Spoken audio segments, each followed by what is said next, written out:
Yeah, I think number one, I think going into this game with all the anticipation,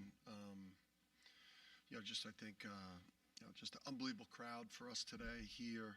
Um, Obviously, it spurred us on to to play at our absolute maximum in terms of energy and what we did defensively, and then minus maybe the first 5, 6, 7 minutes of that game. I think we were -6 on the glass or something.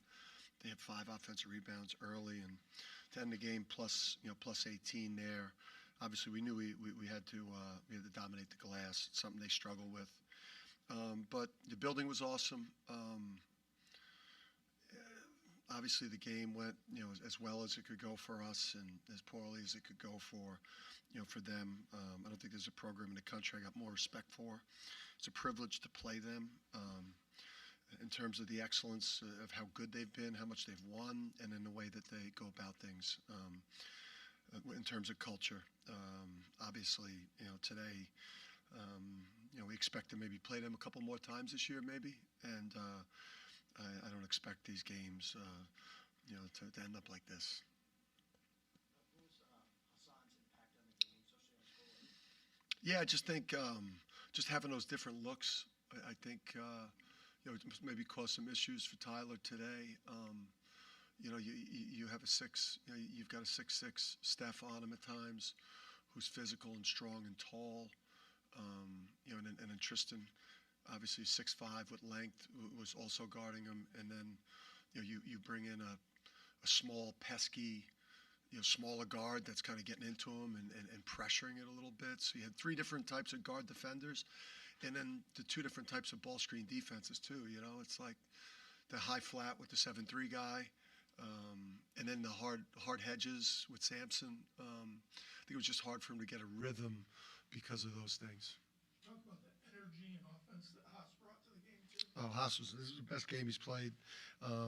He's had some games like this, but he was just, like last year's team. We had incredible bench play, and that really, allowed us to, to go on runs and separate from people. And I mean, this was the exact player that when we recruited Haas out of the portal, we just thought he would be the perfect Big East guard and junkyard dog and good offensively too. Yeah, how was Donovan able to have such a defensive impact yet not NFL? Yeah, I mean he on some of Iguodala's baskets, he wasn't close enough to foul him. Just some of the stuff that kid does, man, it's so unique. But he showed just tremendous discipline. We've been on his ass. We've been on his butt and about just stop putting us in position where we're having to coach around foul trouble. Both him and Sampson tend to do that to us a lot, and it's a very dangerous thing. And Donovan is one of the most impactful players in the country. We're maybe the best offense and the best defensive team in the country, maybe both ends when he's in the game. So, stay down, don't take shot fakes, wall up. I thought he had tremendous discipline.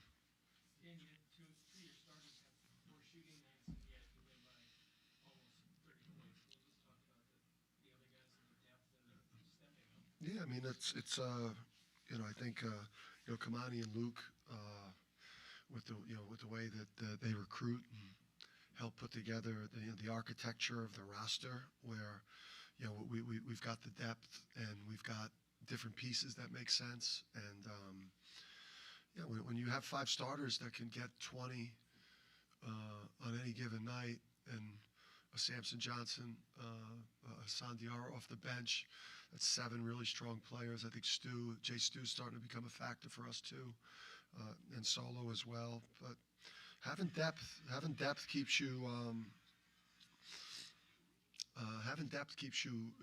vulnerable when a couple guys have a bad game. And the first 10 minutes was really intense, and you had no pull away. They were dominating the offensive glass. What flipped from there? Yeah, I just that first media timeout, man, it was like literally felt like the first round of a heavyweight fight. We were incredibly frustrated because we couldn't grab the ball. they weren't necessarily like offensive rebounds that they were high pointing. They were more just like basketballs that we weren't reacting to. So, and credit those guys. They've got one of the best teams in the country, one of the best cultures, and they're hard to beat to any basketball on the court. But, we locked in defensively. We started to take over on the backboard offensively. Anytime you go 24 assists on 29 field goals, and I felt like, like uncharacteristically, we probably missed some really good threes today. So. Dan, you've talked all season about how good you guys are offensively, but your defense is really starting to ratchet it up right now. How good are you playing on that defensive end? Yeah, we're playing at a high level. I think even prior to Donovan coming back, I think we were starting to make improvements. We bottomed out, a couple games into Donovan's injury, but the defense started trending up a couple games before Donovan got back, and then since Donovan's come back and does what he does in terms of rim protection and now he's contesting 3-point shooters on the perimeter too. I think this group has got. Yeah, you play elite offense, you play elite defense, and you're a great rebounding team, and you play harder than the opponent. That doesn't give them a lot of places to go. This group seems to kind of rise to the occasion since really towards the end of last year. What is it about it that you do that? Yeah, we did it all last year. We did it all this season except January, and you guys know how I feel about January. Now I feel, we feel much better about January, but January was just a tough month for us. Part scheduling, part meltdowns. But this is who we've been. We've only lost the top teams, minus that month of January. How many times I'm going to say January? Dan, what is it, not very many coaches have ever had a stretch like you've had the last calendar year or so. What does that feel like as a coach when it seems like anything or everything you want to happen is happening? Yeah, I think what's dangerous about how I think we feel as a program right now is, we take the core. We don't fear losing.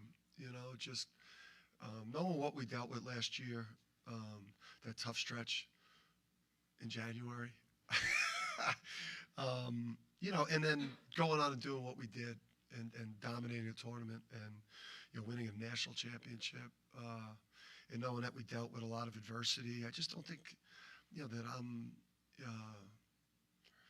as a leader of the program. I think I'm just way more relaxed and confident, and I think that runs through the team. I think I was manic as hell last January when things were going real crappy, and I think that I'm not holding the program back. I'm probably just handling that balance between like intense and ready to play, but also joyful and excited to play. And but I'm still learning on the job. I'm going to keep getting better as a coach. Yeah, this puts you kind of in the driver's seat for, Big East regular season, 3.5 game lead with 5 left for you guys to play. How important is that? And also, I don't know if you probably saw or maybe heard, number 2 overall seed today was announced. Any thoughts on that? Or does that even matter at this point? So we're a 2 seed. Number 2 overall. Oh yeah, I don't give a shit. Listen, we talk about our road to where we want to try to go to internally, and to put ourselves in the best possible position, from a seeding standpoint. And all we can control is just like taking a championship approach to the next basketball game. I think it would have been real easy for us to come out here and play real tight if the messaging with the team was like, hey guys, this one's basically, gives us a 3-game lead on Marquette if we get it. So we just talked about like championship level approach, mentality, execution, just a mindset here, and treat all these games. We're not going to talk about the standings. I don't even know who we play next. It's just literally like, Paul, we play Tuesday? Yeah, we play Tuesday. I don't even know who we play, man. So it's just like championship approach, and just there's no reason to talk about that stuff. CJ. It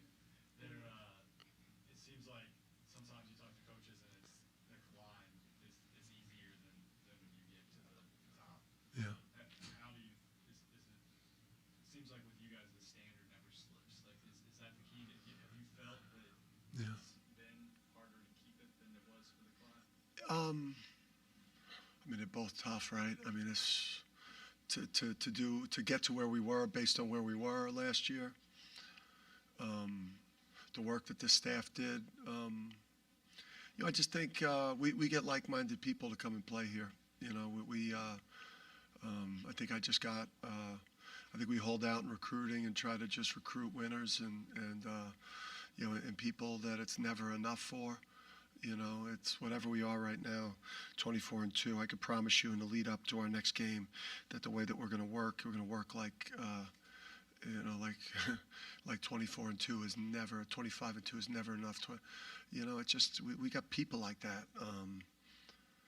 Cam Spencer, Tristan. I mean, we just got people that just, the goalposts are always moving for them, always want more. And then the big benefit too is just the staff I got to be able to keep.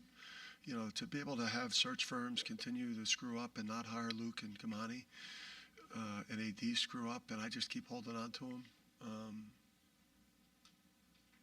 Sorry, Parker or whatever. Or sorry, the search firms. That didn't help myself there, right? I don't think I need them. Yeah. In the month that Donovan has been back, how have you seen him come along in areas of stamina, and as he's gotten his cardio better, Yeah. clearly is it easier for him to play more efficiently?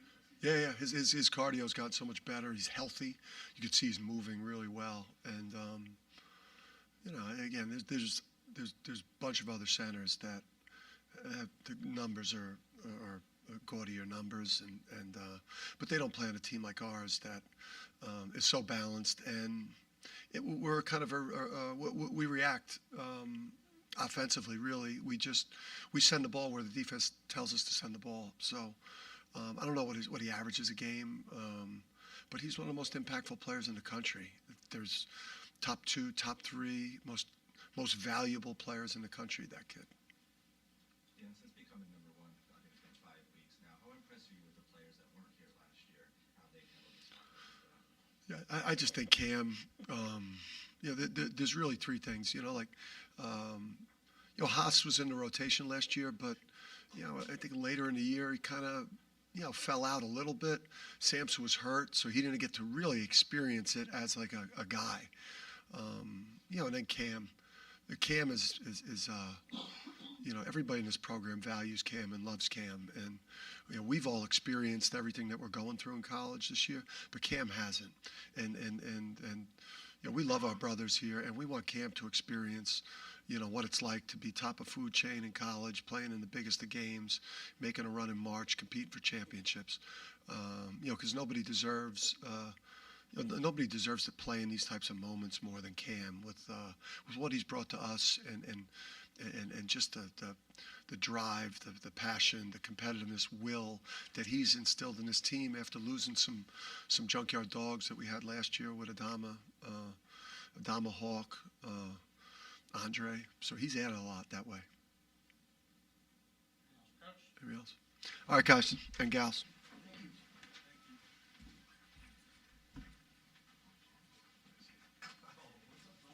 It was a big game in here. They could change it. Right, CJ. Could have used a better game. Sorry, guys. The next one will be.